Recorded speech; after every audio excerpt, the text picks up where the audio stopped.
আসসালামু আলাইকুম, welcome back to another recipe on my channel.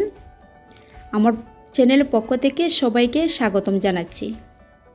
ইতিমধ্যে গরমকাল পড়তে শুরু করেছে, আর এই গরমের দিনে সবাই একটু একটু ঠান্ডা খেতে পছন্দ করেন।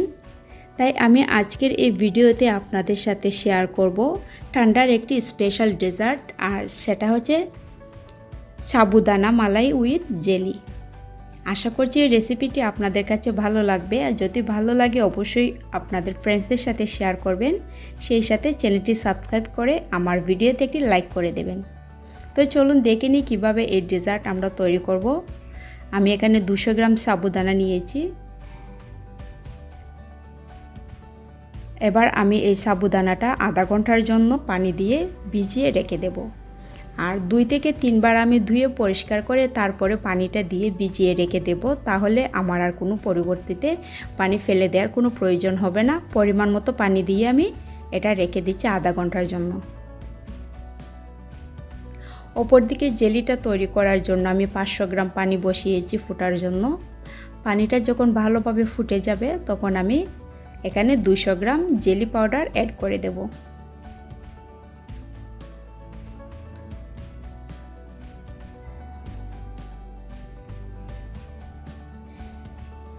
জেলিটা দেওয়ার পরে আমি ভালোভাবে মিশিয়ে নিচ্ছি পানিটার সাথে, যাতে কোনো জায়গাতে দলা বেঁধে বসে না থাকে।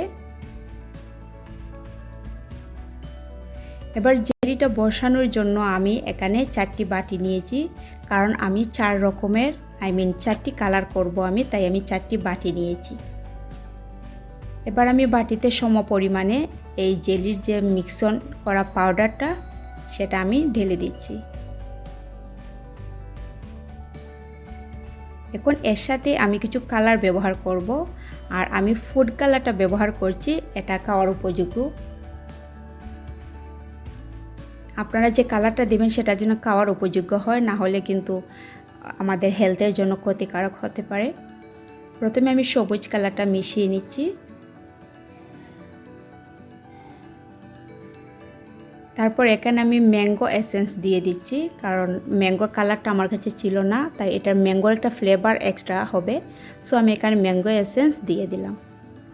তারপরে দিয়ে দিচ্ছি আমি অরেঞ্জ কালার।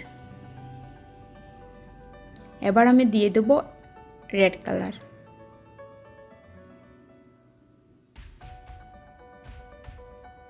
পরিমাণটা একটু খেয়াল করে দেবেন যেন বেশি কালার না হয়।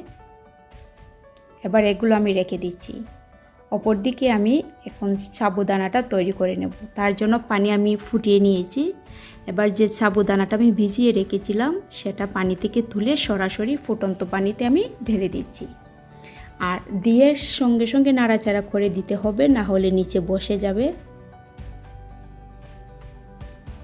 কিছুক্ষণ জাল করার পরে দেখবেন এভাবে ফুলে উঠবে এবং সাদা সাদা হয়ে যাবে। এখনও কিন্তু সাবুদানাটা রেডি হয়নি, আর একটু ফুটিয়ে নিতে হবে। যখন ভালোভাবে ফুটে যাবে তখন কিন্তু সাদা দেখা যাবে না, এটা আর একটু অনেকটা ফ্যাকাশে হয়ে যাবে, রঙটা খুব বেশি সাদা থাকবে না।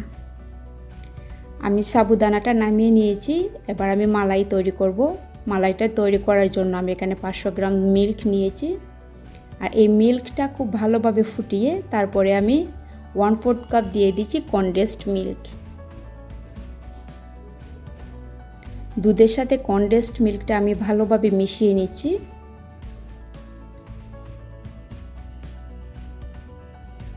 তারপরে আমি আরও দিয়ে দেব 2.5 টেবিল চামচ চিনি।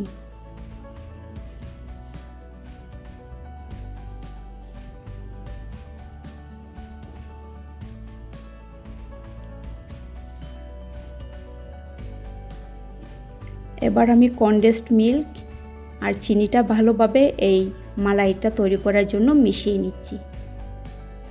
আমি যে সাবুদানাটা জেলি ব্যবহার করব সেই জেলিটা বসিয়েছিলাম, এবার এগুলো ভালোভাবে বসে গেছে। আমি চাকুটা দিয়ে এভাবে ছোটো ছোটো করে কেটে নিচ্ছি। একটু হাত দিয়ে ধরে তারপরে কাট করলেই হবে, কারণ এটা অনেকটা তিকি হয়ে গেছে তাই সরে আসছে। আমি হাত দিয়ে একটু হালকা করে ধরে তারপরে আমি ছোটো ছোটো করে এভাবে কেটে নিচ্ছি। আমার জেলিগুলো তৈরি।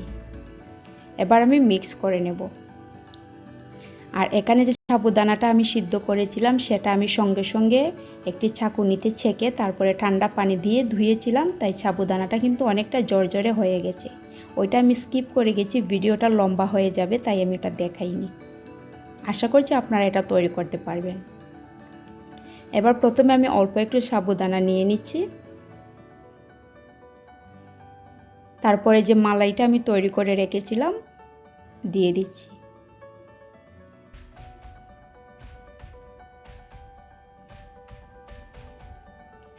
এভাবে একটু একটু করে আমি সাবুদানা দেব এবং মিল্ক দিয়ে আমি নাড়াচাড়া করে তারপরে মিশিয়ে নেব।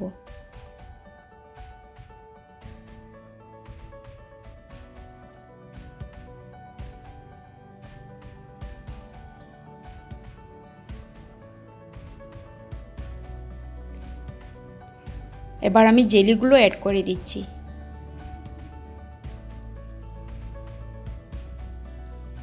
আবারও নাড়াচাড়া করে আমি মিশিয়ে নিচ্ছি। আর একটু অল্প অল্প করে আমি এভাবে দেব আর মেশাবো। আশা করছি ভিডিওটা আপনাদের কাছে ভালো লেগেছে। আমার রেসিপিটা শেষ, আমি আপনাদের কাছ থেকে বিদায় নিচ্ছি। সবাই ভালো থাকবেন। আল্লাহ হাফেজ।